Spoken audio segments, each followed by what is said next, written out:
ఓం శివశక్త్యా యుక్తో ఓం శివశక్త్యా యుక్తో యది భవతి శక్తః ప్రభవితుం యది భవతి శక్తః ప్రభవితుం చేదేవం దేవో న చేదేవం దేవో న ఖలు కుశలః స్పందితుమపి న ఖలు కుశలః స్పందితుమపి అతస్త్వామారాధ్యాం అతస్త్వామారాధ్యాం హరిహర విరించాదిభిరపి హరిహర విరించాదిభిరపి ప్రణంతుం స్తోతుం వా ప్రణంతుం స్తోతుం వా కథమకృత పుణ్యః ప్రభవతి. కథమకృత పుణ్యః ప్రభవతి.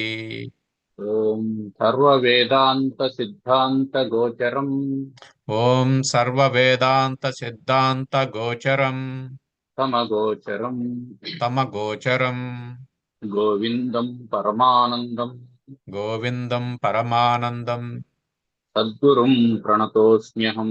సద్గురుం ప్రణతోస్మ్యహం. జగద్గురు శంకరాచార్యుల వారు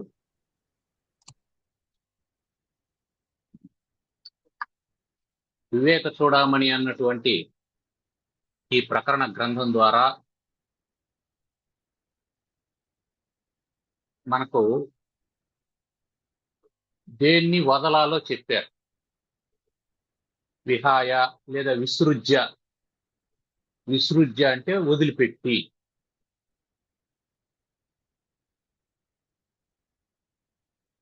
ఏదైనా సరే మనం ఒకదాన్ని పట్టుకోవాలంటే ఆల్రెడీ ఇంకోటి పట్టుకొని ఉంటాము, దాన్ని వదిలిపెట్టాలా. చేత్తో ఒకదాన్ని పట్టుకొని ఉన్నాం, ఇది లాభం లేదని తెలిసింది, దీన్ని వదిలితే ఇంకో దాన్ని పట్టుకుంటాం. లేదా వీఆర్ క్లైంబింగ్, పైకి ఎక్కుతా ఉన్నాం, ఒక స్టెప్ మీద కాలు ఉంది, ఆ స్టెప్ మన లక్ష్యం కాదు. అప్పుడు ఏం చేయాలా? దాని మీద నుంచి కాలు తీయాల. కాలు తీసేసిన తర్వాత నెక్స్ట్ స్టెప్ మీద ఎక్కడో పెట్టాలి. నువ్వు కాలు తీసేసి గాల్లో పెట్టుకొని ఉండడానికి వీల్లేదు. దీన్ని వదిలేసిన తర్వాత పట్టుకోవాల్సింది ఒకటి ఉంది. కాబట్టి విసృజ్య. దేన్ని వదిలేయమన్నాడు? దేహాన్ని. దేహము అని అనడం వల్ల అన్నమయ కోశం అయిపోయింది. ఎందుకు వదలాలో అది ఇంతకు ముందే విచారణ చేసేసినాం. ధియం బుద్ధి. ధియం అని చెప్పడం వల్ల అన్నమయ కోశంతో పాటు ప్రాణమయ, మనోమయ, విజ్ఞానమయ కోశాలు కూడా అయిపోయినాయి. చిత్ ప్రతిబింబం. ఆ బుద్ధిలో ప్రతిబింబించేటువంటి చిదాభాసుని కూడా వదిలేయమని చెప్పి అన్నాడు. దానివల్ల ఏమైంది? ఆనందమయ కోశం కూడా వదిలేసినట్టు అయింది.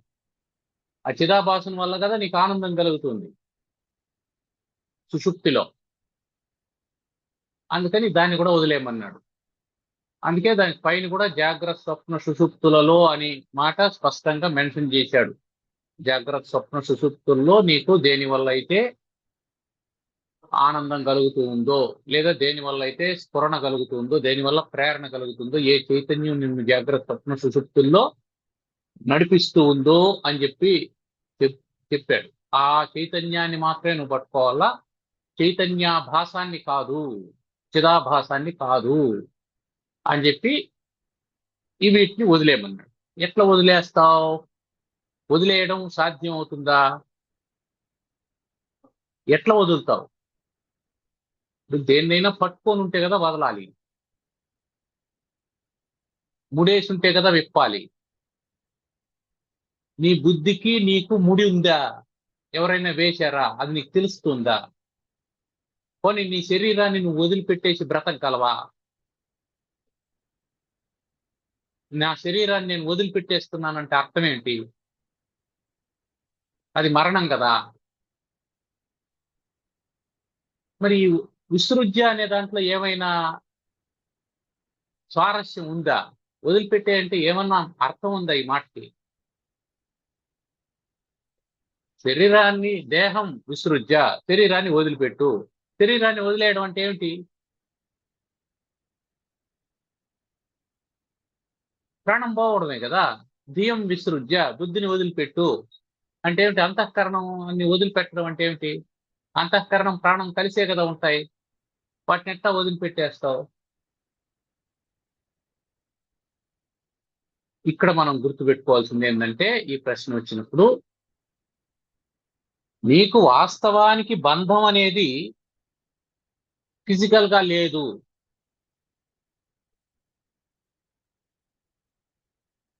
ఈ బంధం మానసికంగా మాత్రమే ఉన్నది. ఇది గుర్తుపెట్టుకోవాలి. నీకు అటాచ్మెంట్ ఫిజికల్ గా లేదు. నీకు తల్లికి ఎప్పుడు అటాచ్మెంట్ ఉంది? నువ్వు తల్లి గర్భంలో ఉండేంత వరకు. నువ్వు తల్లి గర్భంలో నుంచి బయట వచ్చిన తర్వాత ఎప్పుడైతే నీకు బొడ్డు పేగు కత్తిరించేశారో నీకు తల్లికి బంధం తెగిపోయింది. నిజంగానే తెగిపోయిందా అంటే శారీరకంగా తెగిపోయింది. మానసికంగా ఆమె నా తల్లి అని నీకు, అతను నా బిడ్డ అని ఆమెకు బంధం ఉంది. ఈ బంధం మానసికమైందే గాని శారీరకమైంది కాదు. ఇక తల్లితోనే నీకు శారీరకమైన బంధం లేదు అని అంటే తండ్రితో ఎక్కడ ఉంటది? బిడ్డలతో ఎట్లా ఉంటది? భార్యతో ఎట్లుంటది? లోకంతో ఎట్లుంటది? నీకు ఎవరితోనూ భౌతికమైనటువంటి బంధం లేదు. ఉన్నది మానసికమైనటువంటి బంధమే. ఇది మనం ఆలోచన చేసి తెలుసుకోవాల్సింది. నువ్వు మొన్నటి వరకు మీరిద్దరు మంచి స్నేహితులు కదబ్బా అని అంటే అవును. మరి ఇప్పుడేమైంది? వాడు నా దగ్గర అప్పు తీసుకున్నాడు, తిరిగి ఇవ్వలేదు. అడుగుతూ ఉంటే వాడు ఇవ్వడం లేదు, అందుకని వానితో స్నేహం వదులుకున్నానని చెప్పాను. అప్పుడు ఎట్లా స్నేహితుడైనావు? ఇప్పుడు ఎట్లా స్నేహాన్ని వదులుకున్నావు? నీ శరీరంలో మార్పు లేదు, వాని శరీరంలో కూడా మార్పు లేదు. నువ్వు వాడు స్నేహితులైనప్పుడు ఏ మార్పు లేదు, నువ్వు వాడు విడిపోయినప్పుడు ఏ మార్పు లేదు. మార్పు ఎక్కడుంది? నీ మనసులో ఉంది. కాబట్టి బంధం ఏర్పడింది మనసుకే. ఇప్పుడు బంధం తెగిపోయేది కూడా మనసుకే. కాబట్టి దేహం విసృజ్య, దేహాన్ని వదిలిపెట్టు అంటే అర్థం ఏంటి? మరణించమని కాదు. దేహాన్ని వదిలిపెట్టు అంటే దేహాభిమానాన్ని వదిలిపెట్టు. అది మనం గుర్తుపెట్టుకోవాలి. దేహాభిమానాన్ని వదిలిపెట్టు. దేని మీదైనా అభిమానం ఎప్పుడు పోతుంది? ఎట్లా సాధ్యం అవుతుంది అభిమానాన్ని పోగొట్టుకోవాలంటే? ఎప్పుడు దోష దృష్టి కలుగుతుందో అప్పుడు మనం వదిలేస్తాం దేన్నైనా.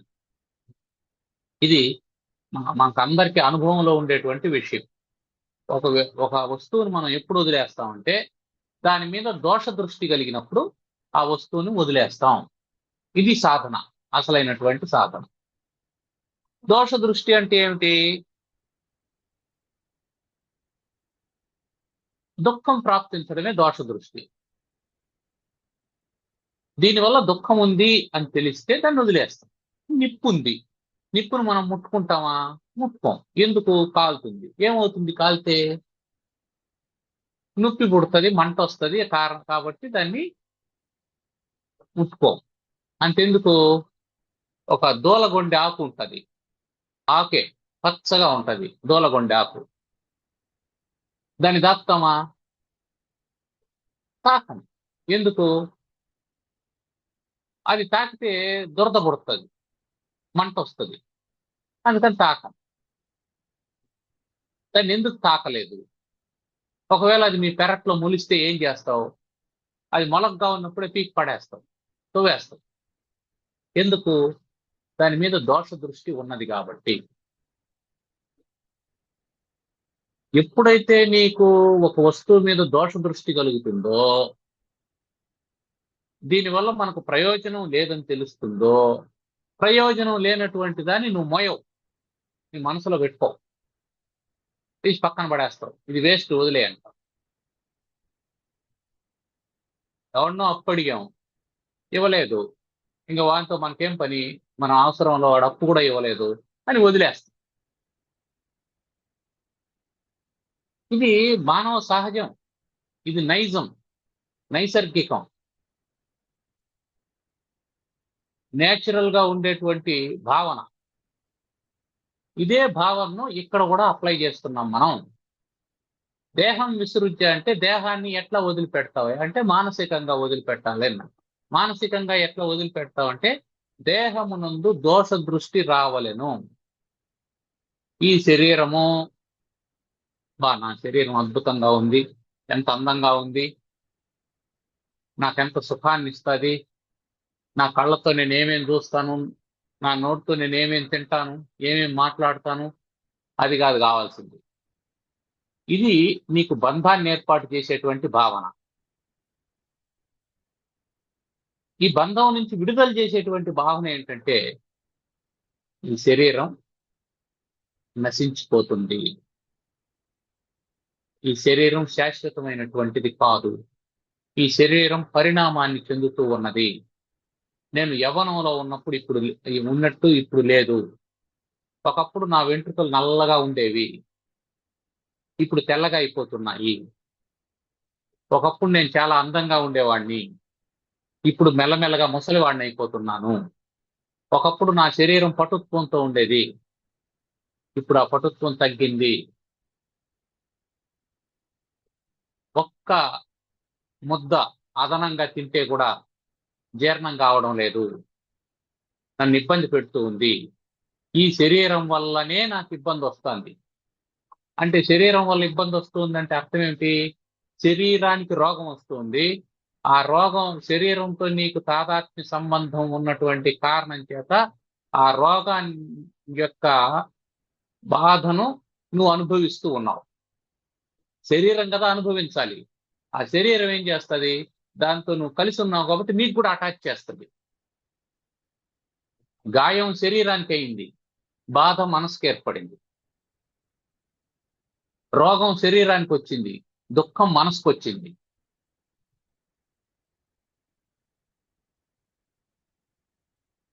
కాబట్టి శరీరంతో తాదాత్మ్య సంబంధం ఉన్నటువంటి కారణం చేత మనసుకు బాధ కలుగుతూ ఉంది. ఇది ఆలోచన చేసిన తర్వాత దేహం విసృజ్య. ఇప్పుడు మానసికంగా దేహాన్ని పరిత్యజించాలి. అలా దేహాన్ని, బుద్ధిని, దాంట్లో ఉండేటువంటి చిత్ ప్రతిబింబాన్ని కూడా అంటే చిదాభాసుని కూడా వదిలేసినాం. వదిలేయాలి అని చెప్తున్నాను. సరే, నువ్వు వదిలేయాల్సిందని చెప్తూ ఉన్నావు. వదిలేసిన తర్వాత నాకు మళ్ళీ ఏముంది? వదిలేస్తే గాలిలో ఉంటాం, పడిపోతాం. ఇదేం చెప్తున్నా అంటే ఈ కొమ్మ పెలుసుగా ఉన్నది, దీన్ని పట్టుకుంటే విరిగిపోతుంది, ఎప్పుడైనా కింద పడతావు. దీన్ని వదిలేయి, ఆ పక్కనుండే కొమ్మను పట్టుకో, అది గట్టిగా ఉంటుంది. ఒక మునక్కొమ్మ ఉంది, ఒక చింతకొమ్మ ఉంది.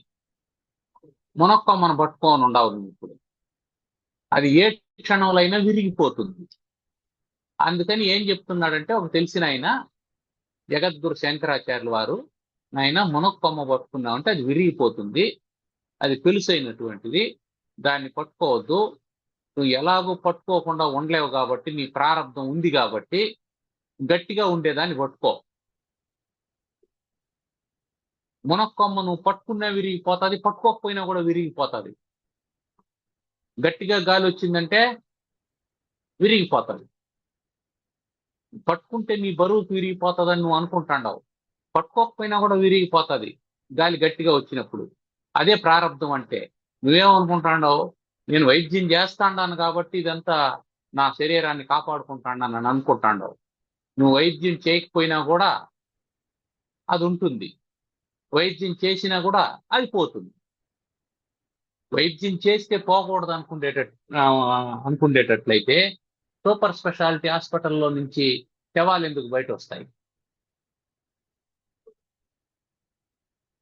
కాబట్టి ప్రారంధం ఉన్నంత వరకే ప్రాణం, అది పోయిందంటే శవం.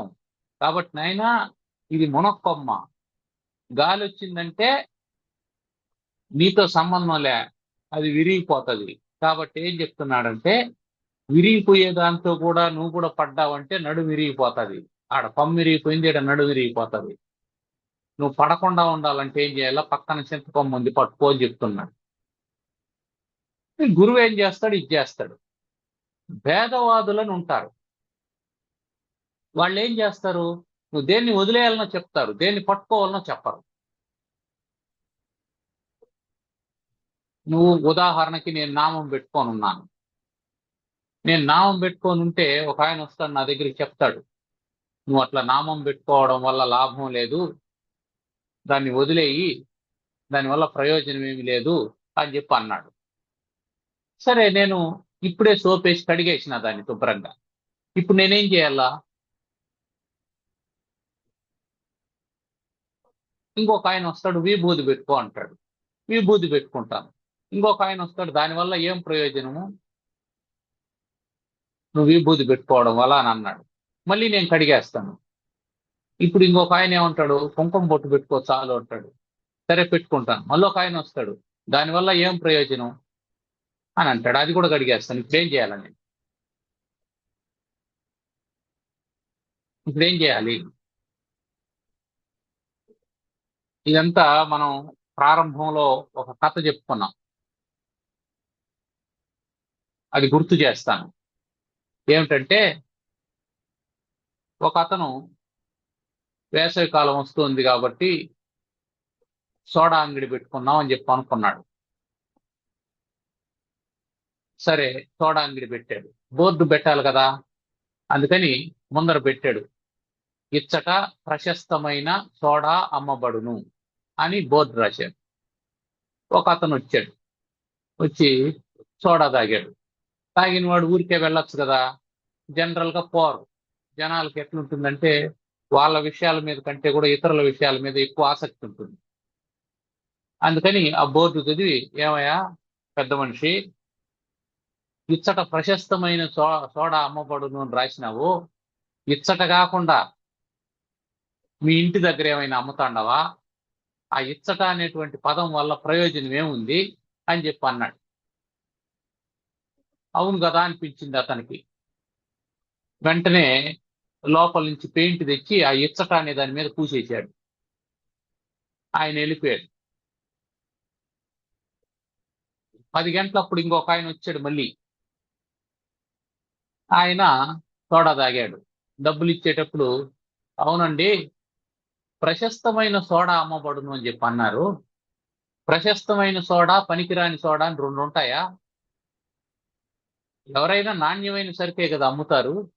నాణ్యత లేని దాన్ని ఎవరు అమ్ముతారు, ఎవరు కొంటారు?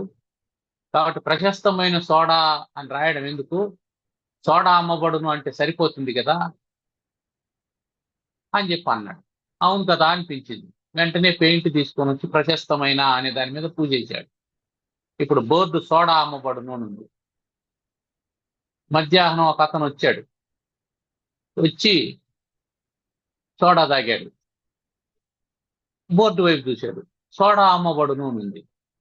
భలేవాడివయ్యా నువ్వు, సోడా అమ్మబడును అని రాశావు, సోడా కాకుండా ఇంకేమన్నా అమ్ముతున్నావా? నువ్వు అమ్ముతాండేది సోడానే కదా, నువ్వు కల్లో సారాయి అమ్ముతూ ఉన్నట్టు సోడా అమ్మబడును అని రాసినావే, అమ్మబడును అంటే సరిపోతుంది కదా అని చెప్పి అన్నాడు. నిజమనిపించింది ఇతనికి. పెయింట్ తీసుకొని వచ్చి సోడా మీద పూసేశాడు. సరే, ఇక సాయంకాలం 4 గంటలప్పుడు ఒక అతను వచ్చాడు సోడా తాగేదానికి. వచ్చి సోడా తాగాడు. బోర్డు చూశాడు, అమ్మబడును అని ఉంది. అవునయ్యా, నువ్వు అంగడి పెట్టిందే అమ్మడానికి కదా, కొనడానికి కాదు కదా, మళ్ళీ అమ్మబడును అని ఎందుకు రాశావు అని అన్నాడు. ఇప్పుడు పెయింట్ తీసుకొని వచ్చి అమ్మబడును అనే దాని మీద కూడా పూసేశాడు. ఇప్పుడేముంది బోర్డు మీద? ఏమీ లేదు. చివరికి ఒకడు వచ్చాడు, ఏమయ్యా ఇంత పెద్ద అంగడి పెట్టావు, ఒక బోర్డు పెట్టేదానికి యోగ్యత లేదా నీకు అన్నాడు. బోర్డు పెట్టేదానికి యోగ్యత లేదా అన్నాడు. ఇప్పుడు ఏం చేయాలా? మళ్ళీ బోర్డు పెట్టాలా? ఏమని పెట్టాలా? ఇతట ప్రశస్తమైన సోడా అమ్మబడును అని పెట్టాలనా? ప్రశస్తమైన సోడా అమ్మబడును అని పెట్టాలనా? సోడా అమ్మబడును అని పెట్టాలనా? అమ్మబడు నూనె పెట్టాలనా? లోకంలో జనాలు ఇట్లా ఉంటారు. కాబట్టి భేదాన్ని కలిగించేటువంటి వాళ్ళు ఉంటారు. అందుకని భగవంతుడు కూడా భగవద్గీతలో ఏం చెప్పాడంటే, నబుద్ధి భేదం జనయే అజ్ఞానాం కర్మసంగినాం. వాడు ఏదో ఒకదాన్ని పట్టుకున్నాడు. నువ్వు దేన్ని పట్టుకోవాలో చెప్పగలిగితే మాత్రమే దీన్ని వదలమని చెప్పాలి. లేదంటే వాడిని ఏదో ఒకటి పట్టుకొని ఉండమని చెప్పాలి. వాడు పట్టుకునింది మునక్కొమ్మే, అది విరిగిపోతుందని తెలుసు. పక్కన ఇంకేదైనా ఉంటే, ఆల్టర్నేటివ్ ఉంటే నువ్వు చెప్పగలిగితే, నువ్వు అందివ్వగలిగితే వెరీ గుడ్. లేదంటే నువ్వు ఊరికే సలహాలు ఇవ్వద్దు అని చెప్పి శ్రీకృష్ణ పరమాత్మ చెప్పాడు. నేను చెప్పడం, నా బుద్ధి భేదం జనయేత్ అజ్ఞానం కర్మసంగినాం దోషయేత్ సర్వకర్మాణి విద్వాన్యుక్త సమాచరే. అందువల్ల విసృజ్య, వదిలిపెట్టు. దేన్ని? దేహాన్ని, బుద్ధిని, అంతఃకరణంలో ఉన్నటువంటి చిదాభాసుని వదిలిపెట్టేస్తే నీకు ఆ బుద్ధిలోనే, ఆ అంతఃకరణంలోనే, అంటే వదిలిపెట్టాల్సింది అంతఃకరణంతో, ఆ అంతఃకరణంలోనే లోపల ద్రష్టగా ఒకడున్నాడు. వాణ్ణి పట్టుకో. అవునయ్యా, ఆ ద్రష్టని నేను ఎలా గుర్తుపట్టాలి?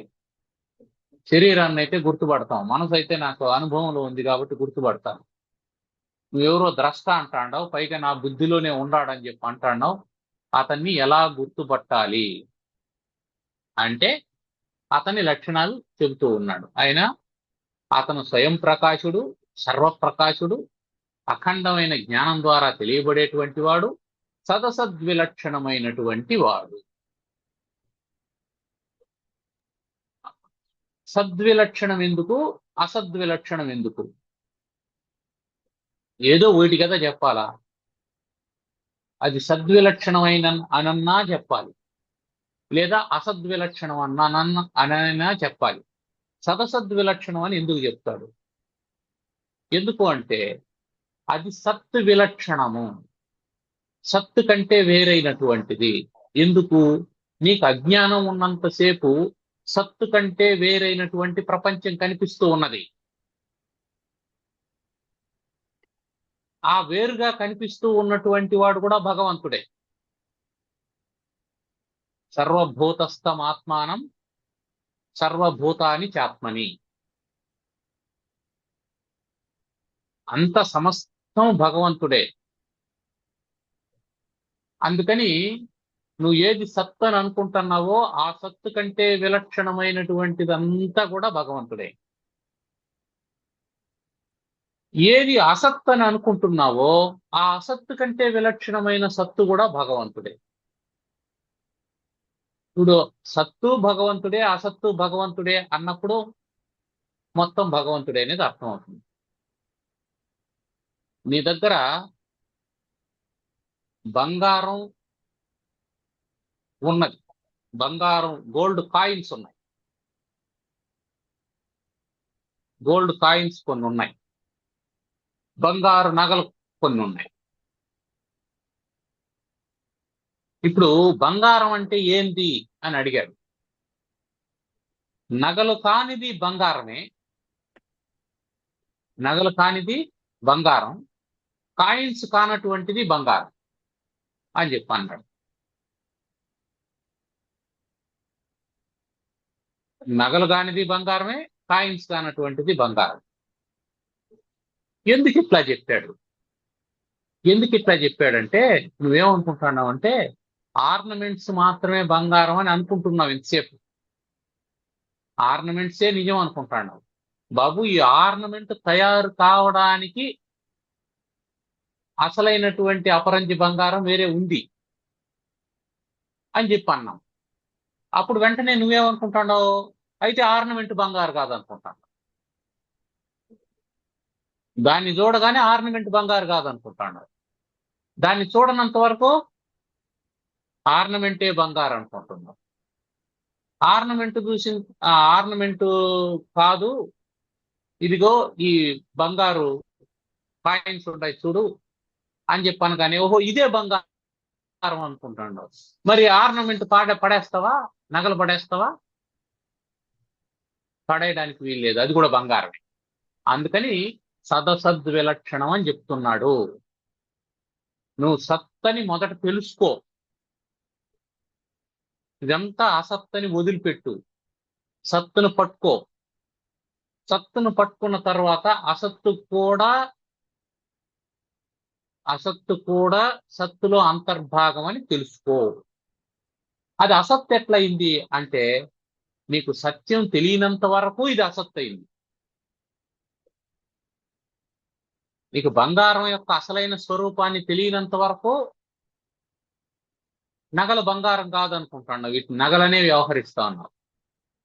ఇప్పుడు నీకు ప్రాసెస్ అర్థమైంది, మరి ఈ బంగారాన్ని అసలు కరిగించి ఈ విధంగా నగలుగా తయారు చేస్తారని అర్థమైన తర్వాత అది ఇది రెండు ఒకటే అనేది తెలుస్తుంది.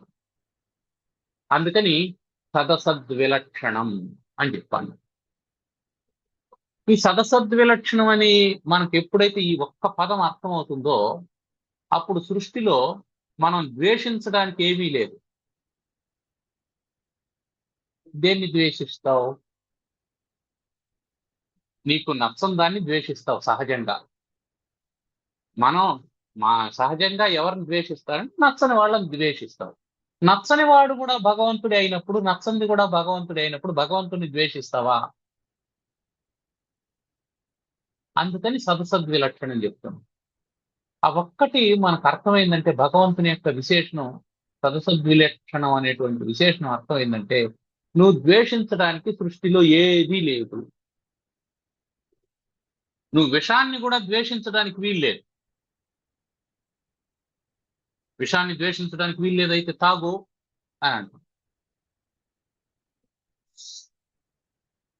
అని అనకూడదు. ఎందుకంటే నువ్వు తాగమంటున్నావు అంటే ముందు నువ్వు తాగి మళ్ళీ నాకు ఇవ్వు అని అంటాను నేను. విషాన్ని ద్వేషించాల్సిన అవసరం లేదు, దాన్ని దూరం పెడితే చాలు. శరీరాన్ని కూడా ద్వేషించాల్సిన అవసరం లేదు, దాన్ని దూరం పెడితే చాలు. మనసును ద్వేషించాల్సిన అవసరం లేదు, దాన్ని దూరం పెడితే చాలు. అందుకే విసృజ్య అని అన్నాం, వదిలిపెట్టు. వదిలిపెట్టు అన్నాడే కానీ నాశనం చేయనలేదు. శరీరాన్ని నశింపజేసుకో అని చెప్పలే, శరీరాన్ని వదిలిపెట్టు అన్నాడు. బుద్ధిని నశింపజేసుకో అనలే, బుద్ధిని వదిలిపెట్టు అన్నాడు. నువ్వు వదిలినప్పుడు కూడా ఉంటుంది అది, ఇది గుర్తుపెట్టుకో. నువ్వు పట్టుకోన్నప్పుడు ఎలా ఉందో వదిలినప్పుడు కూడా ఉంది, అంతే, ఇంకేం లేదు. దాని ప్రారంభం ఉండేంత వరకు అది ఉంటుంది. నువ్వు పట్టుకున్నా ఉంటుంది, వదిలినా ఉంటుంది. ఎందుకు? దాని ప్రారంభం అది, దాంతో నీకు సంబంధం లేదు. కాబట్టి ఏం చెప్తున్నాడు, ఎప్పుడైతే నువ్వు సదసద్విలక్షణం సర్వప్రకాశం అనేది నీకు అర్థమైందో అప్పుడు నువ్వు ద్వేషించడానికి సృష్టిలో ఏదీ లేదు. సమస్తం భగవంతుడైనప్పుడు దేన్ని ద్వేషిస్తావు? నీకు ఇష్టాలు ఉండొచ్చు, నీకు నచ్చేది నచ్చకపోయింది ఉండొచ్చు, నీకు నచ్చనటువంటిది కూడా, నచ్చనటువంటి దాన్ని ఉదాసీనంగా వదిలేస్తావు తప్ప ద్వేషించవు.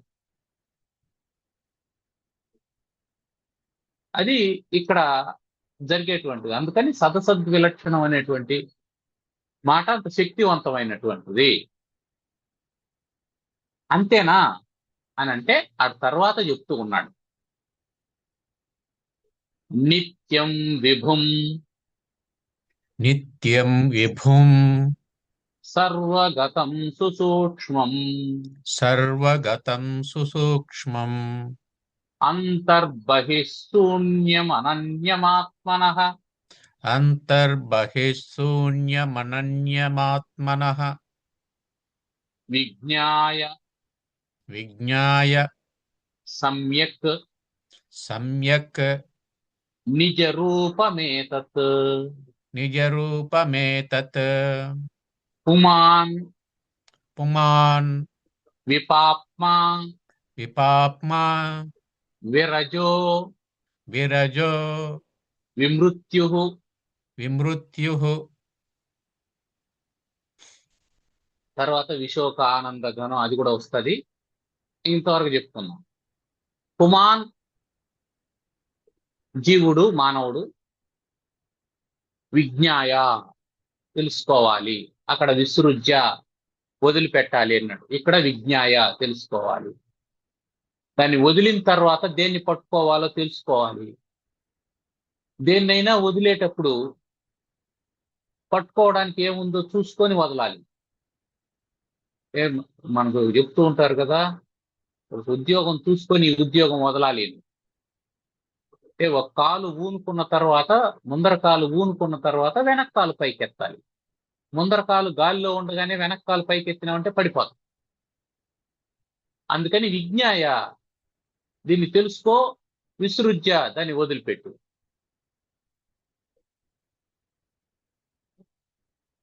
ఎందుకు దీన్ని తెలుసుకోవాలి అనంటే ఇది నిత్యం. నువ్వు ఇందాక పట్టుకొని ఉండేటువంటిది అనిత్యం. అనిత్యాని శరీరాన్ని, నువ్వు శరీరాన్ని పట్టుకొని ఉండవు, అది అనిత్యమైనటువంటి. తర్వాత విభుం వ్యాపకమైనటువంటిది. నీ శరీరం ఏకదేశమైనటువంటిది. నీ శరీరానికి భిన్నంగా ఉండేటువంటి పరమాత్మ విభుం వ్యాపకం కలిగినటువంటి.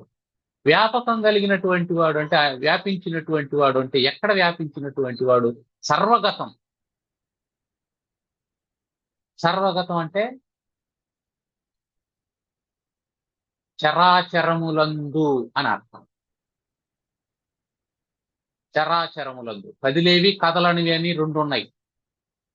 కదిలే వాటిలో చైతన్యంగా ఉన్నటువంటి వాడే కదలని వాటిలో కూడా చైతన్యంగా ఉన్నాడు. ఈ చైతన్యం కదిలే చైతన్యం, కదలని చైతన్యం. దీన్ని ఎట్లాగైతే చైతన్యం కదిలిస్తూ ఉందో ఆ చైతన్యం దాన్ని కదలకుండా ఆపుతూ ఉంది. కొండలో రాళ్ళు ఉన్నాయి, పెద్ద పెద్ద బోల్డర్స్ ఉన్నాయి, పెద్ద పెద్ద బండరాళ్ళు ఉన్నాయి. వాటిలో కూడా చైతన్యం ఉంది. ఆ చైతన్యం ఏం చేస్తుందంటే ఆ రాళ్ళు అక్కడే ఉండేటట్టు వాటిని పట్టుకోనుంది. ఒకవేళ మనలో చైతన్యం ఉన్నట్టే బండరాళ్ళలో ఉండేటువంటి చైతన్యం కూడా కదిలే చైతన్యం అని అనుకున్నాం. అప్పుడు బండరాళ్ళు ఏం చేస్తుంటాయి? రోడ్లోకి వచ్చేస్తాయి. ఇదేదో కొత్తగా ఇడ్లీ అంగడి పెట్టారంట, చూద్దాం ఎట్టుంటుందో అని శేషాచలం పర్వతంలో ఉండేటువంటి ఒక 10 బోల్డర్స్ అనుకున్నాయి అనుకున్నాం. అనుకుంటే తిరుపతి రోడ్డు మీదకి వచ్చేస్తాయి. ఇప్పుడేమవుతుంది? ట్రాఫిక్ జామ్ అయిపోతుంది. ఇప్పుడు మళ్ళీ కానిస్టేబుల్ని ఎక్కడ పిలిపిస్తాం? మనుషుల్ని పంపించేదంటే కష్టంగా ఉంది, మనుషుల్ని ఆర్డర్లో పెట్టేదాన్ని. ఇంకా రాళ్లు కూడా వచ్చినాయంటే, చెట్లు కూడా వచ్చినాయంటే రోడ్ల మీదకి ఏం చేయాలి? ఇది తమాషాగా ఉంటుంది చూడడానికి, వేగ్గా అనిపిస్తుంది వినడానికి. కానీ ఆలోచన చేసినప్పుడు ఆ చైతన్యం అందులో పనిచేసి దాన్ని అక్కడే ఉంచకపోతే ఎంత ప్రమాదం. అందుకని జడ పదార్థంలో కూడా చైతన్యం ఉంది, అది కదలడం లేదు కాబట్టి మనం జడం అంటున్నాం. ఇక్కడే మనకు సదసద్విలక్షణం అర్థం కావాలి. కదిలేది చైతన్యమే, కదలంది చైతన్యమే. సత్తు భగవంతుడే, అసత్తు భగవంతుడే. కాబట్టి చైతన్యం కానటువంటిది ఏదీ లేదు. అందుకని సర్వగతం అన్నాడు. సర్వగతం అన్నాడు. జీవించి ఉన్న శరీరంలో ఉన్న చైతన్యము, ప్రాణం పోయినటువంటి శరీరంలో ఉన్న చైతన్యం ఒకటే.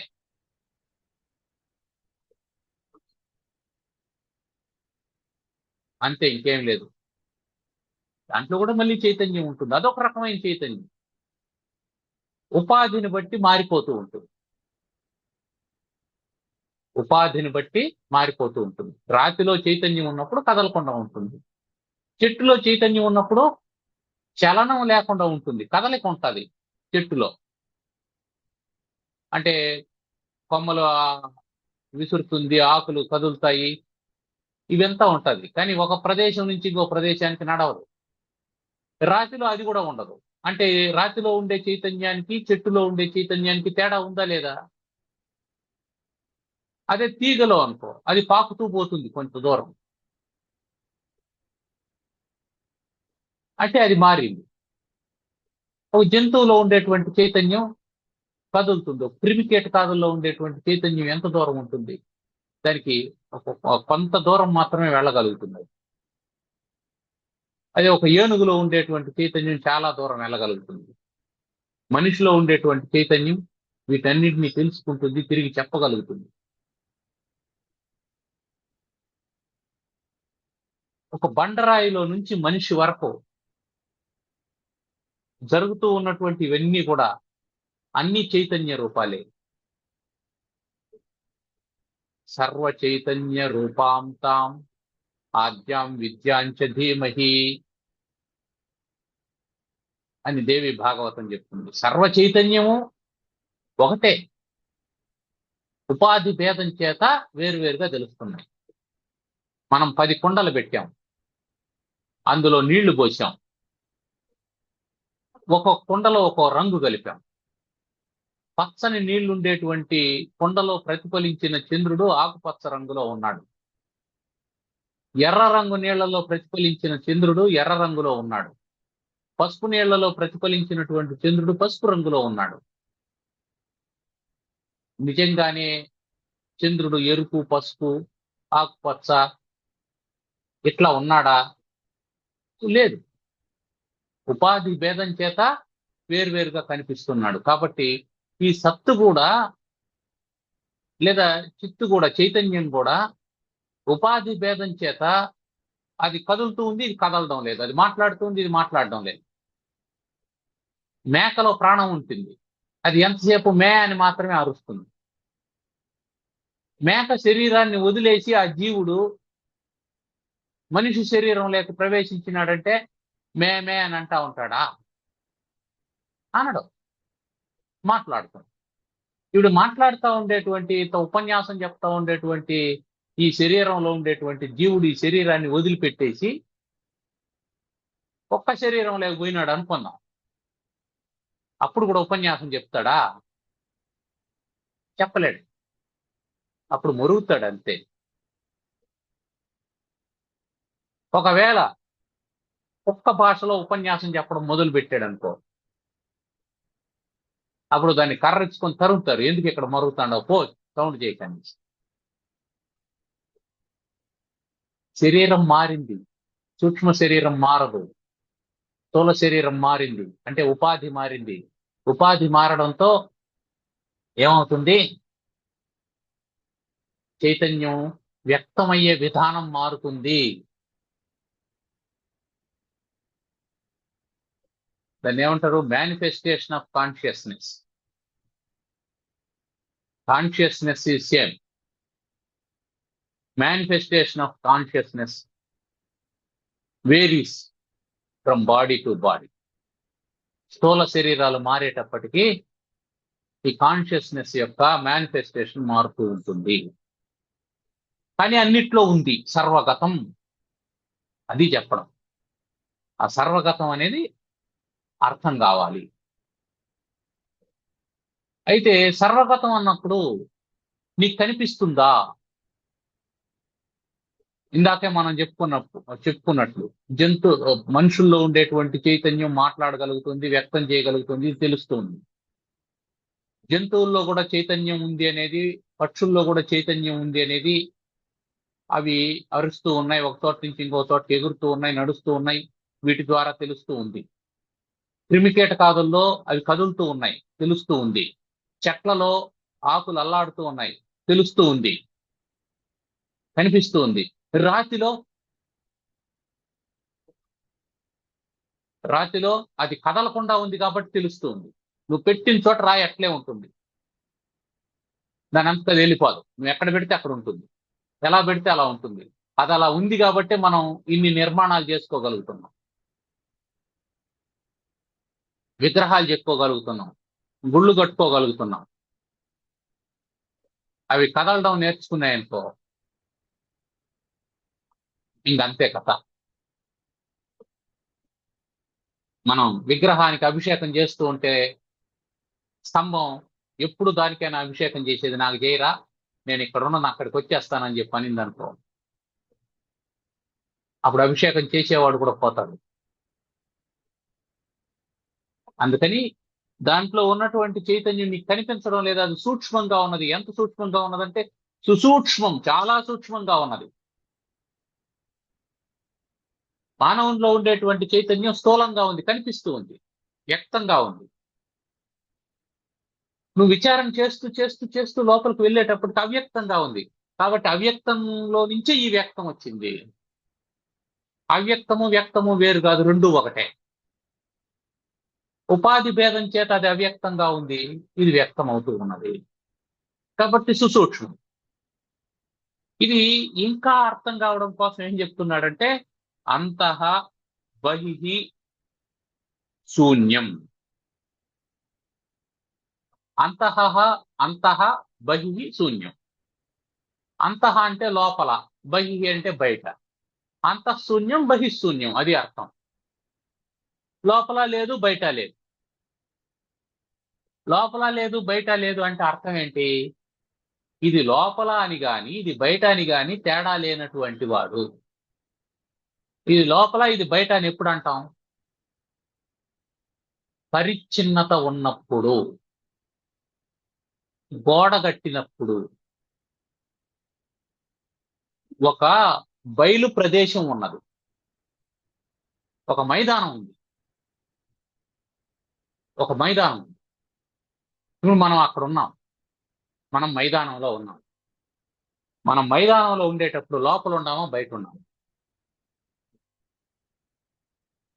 మైదానంలో ఉన్నామంటే ఇప్పుడు ఎవరినైనా మనం లోపల ఉన్నామా, బయట ఉన్నామా అని అంటే అదేమిటి, బయలులో కదా ఉన్నాము, మళ్ళీ లోపల బయట అని అడుగుతున్నాము. ఇప్పుడు అక్కడ 4 గోడలు కట్టాం. ఇప్పుడు 4 గోడలు కట్టినాం. ఇప్పుడు ఎక్కడ ఉన్నాం మనం అంటే గోడ బయట ఉన్నాం. ఇప్పుడు ఆ గది లోపలికి పోయినాం. ఇప్పుడు ఎక్కడున్నాం? లోపల ఉన్నాం. అంటే అర్థమేం తెలుసా? గది లేనప్పుడు మనం ఉన్నాము, గది ఉన్నప్పుడు కూడా మనం ఉన్నాము. గది వస్తూ ఉంది, పోతూ ఉంది, కానీ మన ఉనికిలో తేడా లేదు. ఇది అర్థమైంది కదా? అట్లాగే భగవంతుని యొక్క ఉనికిలో తేడా లేదు. ఈ అంత బహిర్ భావనలు, లోపల బయట అనేటువంటి తేడాలు సృష్టి మొదలైనప్పుడు వచ్చాయి. ఇది గుర్తుపెట్టుకోవాలి. నువ్వు ఎట్లయితే గది కట్టిన తర్వాత లోపల బయట తేడాలు వచ్చినాయో, అట్లాగే సృష్టి జరిగిన తర్వాత సృష్టి లోపల, సృష్టికి వెలుపల అనే భావం వచ్చింది. కానీ అతనికి వెలుపల లేదు, లోపల లేదు, అంతా ఉన్నాడు. నువ్వు పరిచ్ఛిన్నుడు గనక నీకు లోపల బయట అనేటువంటి భావన ఉంటుంది. నువ్వు గది లోపలికి పోయినప్పుడు బయట ఉండవా? లేవు. నువ్వు గది బయట ఉండేటప్పుడు లోపల ఉండవా? లేదు. గది బయట ఉండేటప్పుడు నీకు అంతఃశూన్యం, లోపల లేదు. గది లోపల ఉండేటప్పుడు బహిఃశూన్యం, బయట లేవు. ఇప్పుడు ఒక కొండను తీసుకెళ్లి మనం నీళ్లలో ముంచినాం. నీళ్లలో ముంచినప్పుడు లోపలే ఉన్నాయి, కొండలో నీళ్లు ఉన్నాయి, బయటే ఉన్నాయి, నీళ్లు ఉన్నాయి. ఇప్పుడు కొండను బయటకు తీసినాం. బయటకు తీసినప్పుడు లోపల నీళ్లు ఉన్నాయి, బయట శూన్యంగా ఉంది. ఇప్పుడు కొండని నీళ్లలో అదిమాం, ఇంకా ముంచలేదు. గట్టిగా అంచు పట్టుకొని గట్టిగా అదమాలి. అదైతే కొండ చుట్టూ నీళ్లు ఉంటాయి, లోపల ఖాళీ ఉంది. ఇప్పుడు అంతఃశూన్యం. పైకి తీసినప్పుడు బహిఃశూన్యం. కొండ ఉంటేనే ఇది సాధ్యం అవుతుంది, అంతఃశూన్యం బహిఃశూన్యం అనేది. కొండ లేనప్పుడు ఈ చర్చే లేదు. అది ఏకం, విభుం సర్వగతం, అది అన్ని చోట్ల ఉంది, సర్వగతం. అందుకే అంతర్బహి శూన్యం ఎప్పుడవుతుంది అంటే అనన్యం. అన్యము అంటే వేరొకటి ఉండడం, అనన్యం అంటే వేరొకటి లేకపోవడం. వేరొకటి లేనప్పుడు ఇది అంతర్బహి శూన్యం. గది ఉన్నప్పుడే నీకు లోపల బయట ఉంటది, గదే లేనప్పుడు లోపల బయట లేదు. కాబట్టి అనన్యం, ఇంకొకటి లేనప్పుడు. నేనొక్కడే ఉంటే నీకంటే బాగున్నానా లేదనే మాట లేదు. నేనొక్కడే ఉంటే నేను ఆడనా మగనా అనేటువంటి భేదం లేదు. నేను ఒక్కడే ఉంటే ఈ దేశం వాడినా పరాయి దేశం వాడినా అనే భేదం లేదు. నాకంటే భిన్నంగా వేర్వేరు వాళ్ళు ఉన్నప్పుడు అప్పుడు వేర్వేరు భేదాలు వస్తూ ఉంటాయి. ఒక్కడే ఉన్నప్పుడు భేదమే లేదు. అందుకని అనన్యం. ఇదంతా ఎవరి లక్షణాలు? ఈ లక్షణాలు ఆత్మనః. ఆత్మనః, ఆత్మ యొక్క లక్షణాలు, పరమాత్మ యొక్క లక్షణాలు. పరమాత్మ సదసద్విలక్షణమైనటువంటిది, స్వయం ప్రకాశమైనటువంటిది, సర్వప్రకాశమైనటువంటిది, నిత్యమైనటువంటిది, వ్యాపకశీలత్వం కలిగినటువంటిది, అన్నింట్లో ఉండేటువంటిది, సూక్ష్మాతి సూక్ష్మమైనటువంటిది, లోపల బయట అనేటువంటి భేదాలు లేనటువంటిది. అటువంటి ఆత్మను విజ్ఞాయ, తెలుసుకున్నావు. తెలుసుకున్నావు, ఇది చాలా ముఖ్యమైనటువంటిది. నువ్వు తెలుసుకున్నావు. ఇప్పుడు ఏం చేశావు? ఎన్నున్నాయి ఇప్పుడు చెప్పు? నువ్వు వదిలేసినటువంటి దేహం అవి ఉన్నాయి, దేహము అవన్నీ ఉన్నాయి. నీకంటే భిన్నంగా ఉండేటువంటి ఆత్మ ఉంది, మధ్యలో నువ్వు ఉన్నావు. నువ్వు వదిలేసింది, నువ్వు తెలుసుకున్నది, నువ్వు, మూడు ఉన్నాయి.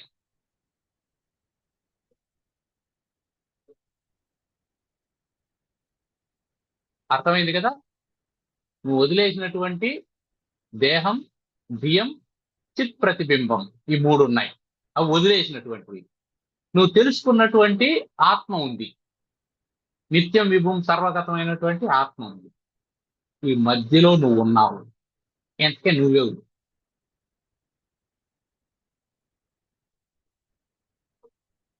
వదిలేసిన దాంట్లో, నువ్వు వదిలేసిన వాటికి సంబంధించిన వాడు అంటే వాటిని వదలాల్సిన అవసరం లే.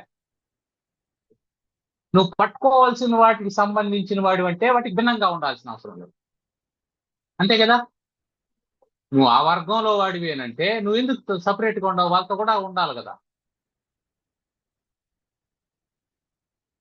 ముందర గుంపు నడుస్తుంది, వెనకాల గుంపు వస్తా ఉంది, మధ్యలో నువ్వు ఉండవు. ముందరుండే గుంపు మీ వాళ్ళు కాదనేది అర్థమైంది, వాళ్ళని వదిలేసినావు. వెనకుండే గుంపు వాళ్ళు నీ వాళ్ళని అర్థమైంది. ఇప్పుడు నువ్వెందుకు ఉండవు ఇక్కడ? వెనకుండే గుంపు వాళ్ళు ఎవరో తెలిసింది నీకు. ఓహో, వాళ్ళు మన బంధువులు.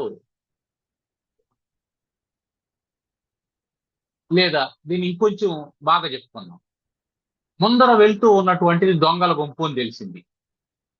ఇప్పుడు ఇంకా స్పష్టతగా వస్తుంది. వెనకాల వస్తూ ఉన్నటువంటి వాళ్ళు భజన చేసుకుంటూ సాధువులని తెలిసింది. ముందరుండే వాళ్ళతో కూడా పోతే ప్రమాదం అని తెలిసింది. వెనకుండే వాళ్ళతో కూడా పోతే ప్రమోదం అని తెలిసింది. ఇప్పుడు ఎవరితో కూడా, ఇప్పుడు నువ్వు మధ్యలో ఎందుకుంటావు?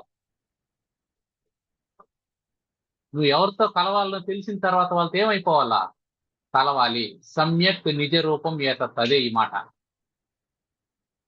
నిజ రూపం, తన యొక్క రూపం, ఏతత్, ఇదే. ఏది? నిత్యం విభుం సర్వగతం సుసూక్ష్మం అంతర్బహి శూన్యం అనన్యం అని ఏదైతే చెప్పినారో అదే నిజ రూపం, తన యొక్క రూపం అదే అని సమ్యక్ విజ్ఞాయ, బాగా తెలుసుకో. ఆ తెలుసుకున్న తర్వాత నేను ఫలానా గుంపు వాడిని అని తెలిసిన తర్వాత ఏం చేస్తావు? గుంపులో కలిసిపోతావు. ఇంక చెప్పాల్సిన అవసరం లేదు. నువ్వు పరిగెత్తుకుంటూ వెళ్ళి ముందరుండే దొంగలతో కలవు.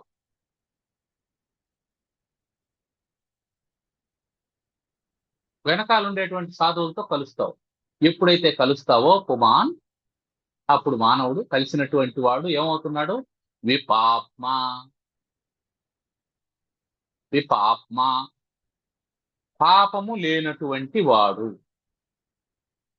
ఇప్పుడు పాపం చేస్తాడా? దొంగలతో కలిస్తే దోపిడీ చేసి ఉంటాడు, పాపం చేసి ఉంటాడు. సాధువులతో కలిస్తే వాళ్ళు పాపం చేస్తారా? వీడిని చేయనిస్తారా? చెయ్యి. కాబట్టి పాపం లేదు. పాపం నుంచి విడుదల పొందుతాడు. తర్వాత ఆ పాపం అసలు ఎందుకు చేసి ఉంటాడు? విరజహ, రజోగుణం వల్ల కదా పాపం చేస్తాడు. విరజహ, రజోగుణం లేదు. భజన, కీర్తన, ధ్యాన, జప తపాది స్థితిలో ఉండిపోతున్నాడు. ఇక రజోగుణం ఎక్కడి నుంచి వస్తుంది? దేని మీదైనా ఆసక్తి ఉంటే కదా, దేని మీదైనా అనాసక్తి ఉంటే కదా, దేని మీదైనా కోపం ఉంటే కదా, దేని మీదైనా ద్వేషం ఉంటే కదా. ఏమీ లేదు. సమస్తం భగవంతుడని తెలిసిన తర్వాత దేన్ని ద్వేషిస్తావు? నీకు ద్వేషించడానికి సృష్టిలో ఒక్క వస్తువు కూడా లేదు. కాబట్టి నీకు ద్వేషించే అధికారం కూడా లేదు. అయ్యావాడు నన్ను కొట్టాడు, అయినా నువ్వు ప్రేమించాల్సింది. అయ్యావాడు నన్ను తిట్టాడు, అయినా ప్రేమించాల్సింది. ఎందుకు? కొట్టింది దేహాన్ని, తిట్టింది దేహాన్ని, నిన్ను కాదు. అసలు నీ గురించి వాడికి తెలిస్తే వాడు నువ్వు ఒకటే కదా, మళ్ళీ ద్వేషించేది ఏముంది?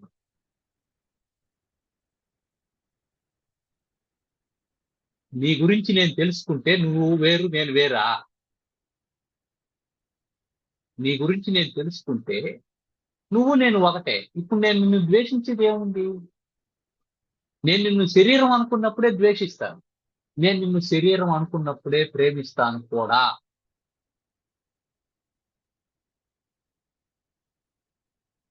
అది వదిలేసినప్పుడు ద్వేషం లేదు, ప్రేమ లేదు. కాబట్టి విరజహ, రజోగుణం లేదు.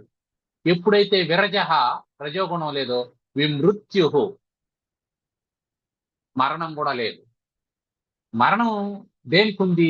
స్థూల శరీరానికి ఉంది. ఎప్పుడైతే దీన్ని వదిలేసామో మరణం లేదు. స్థూల శరీరం లేదు కాదనుకున్నప్పుడు మరణం కూడా నాకు లేదు. శరీరానికి ఉంటుంది.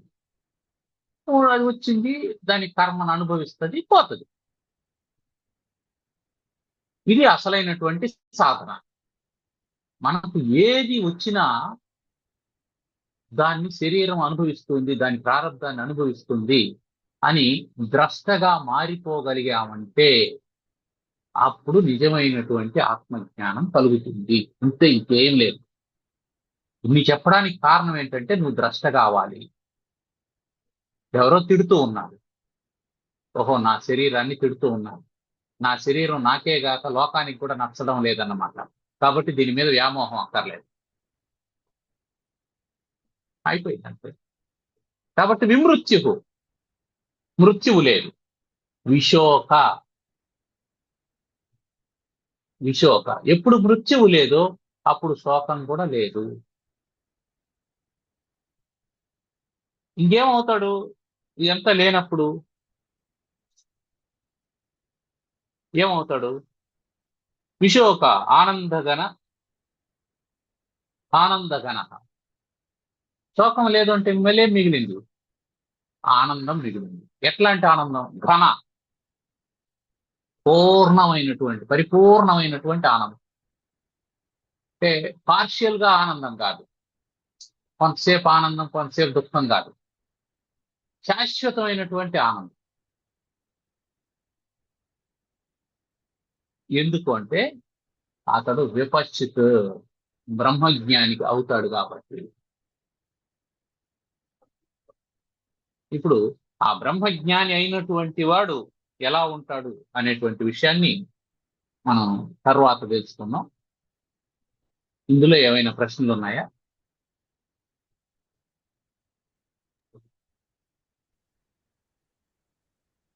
ఇప్పుడు నీ గురించి నేను తెలుసుకుంటే నీవు నేను ఒకటే అని అనుకున్నాం కదా. ఉమ్, ఆ, అంటే తెలుసుకోవడం అంటే చాలా ఉన్నాయి. ఆ, కాకపోతే నువ్వు చైతన్యం అనేది తెలుసుకోవాలి. నువ్వు అది నేను తెలుసుకుంటా. తెలుసుకోవాల్సింది అదే. అంతేగాని మనం ఏం తెలుసుకుంటాం? నీ పేరేమి, నీ ఊరేమి, నీకు పెళ్ళి అయిందా, పిల్లవాళ్ళు ఎంతమంది, ఇవి వాడు తెలుసుకుంటాం. ఇవి తెలుసుకోవడం వల్ల ఏమవుతుందంటే, ఇప్పుడు నాకు పెళ్లి కాలేదు, నీకు పెళ్లి అయింది అనగానే నాకు జలసీ మొదలవుతుంది. నీకు ఉద్యోగం ఉంది, నాకు ఉద్యోగం లేదు. నువ్వు సంపాదిస్తాను, నేను సంపాదించలేదు. నీకు ఇల్లు ఉంది, నాకు ఇల్లు లేదు. ఇక్కడ ఏమవుతుంది? ఆ భేద బుద్ధి వచ్చింది. లేదు.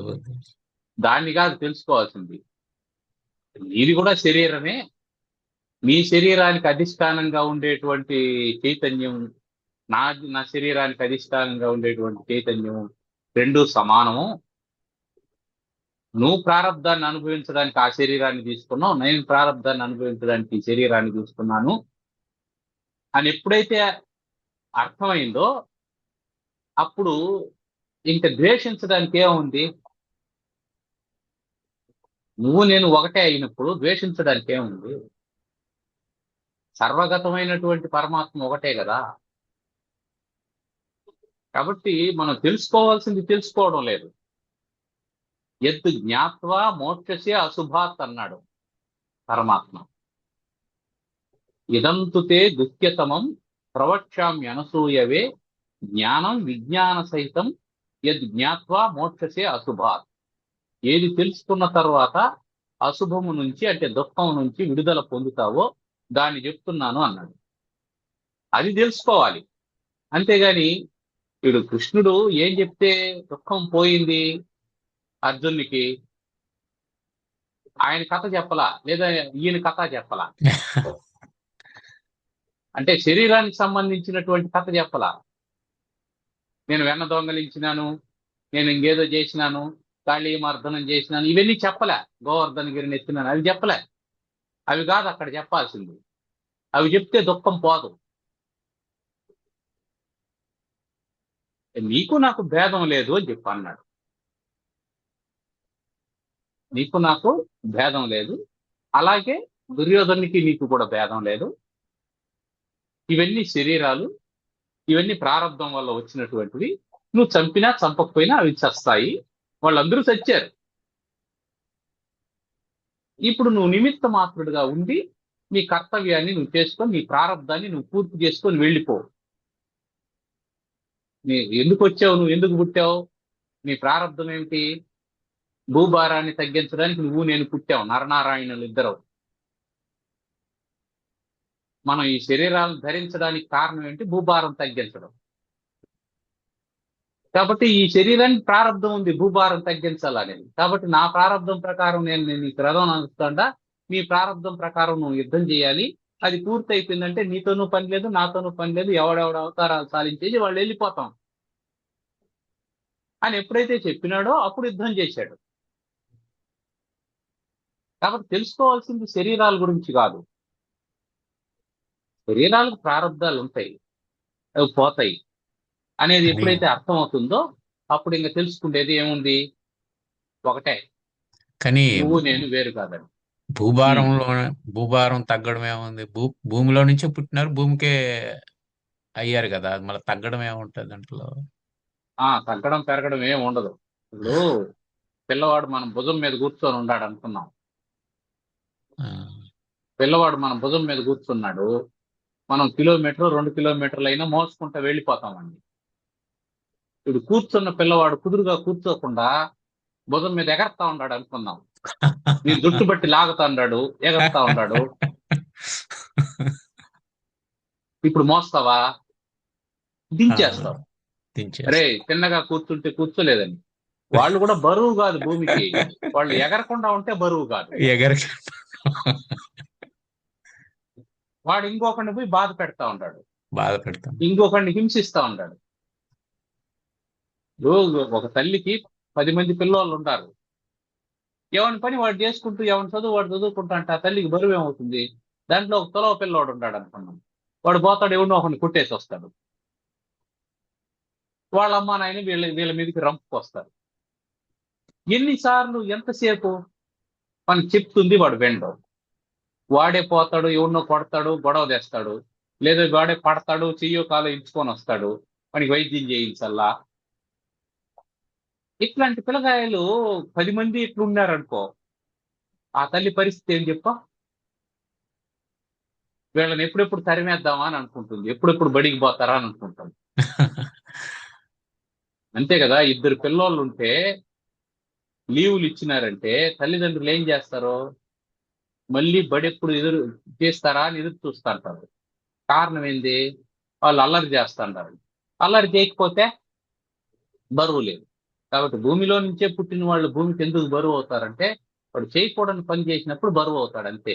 బరువు అంటే it is not the perception of weight, it the perception of behaviour.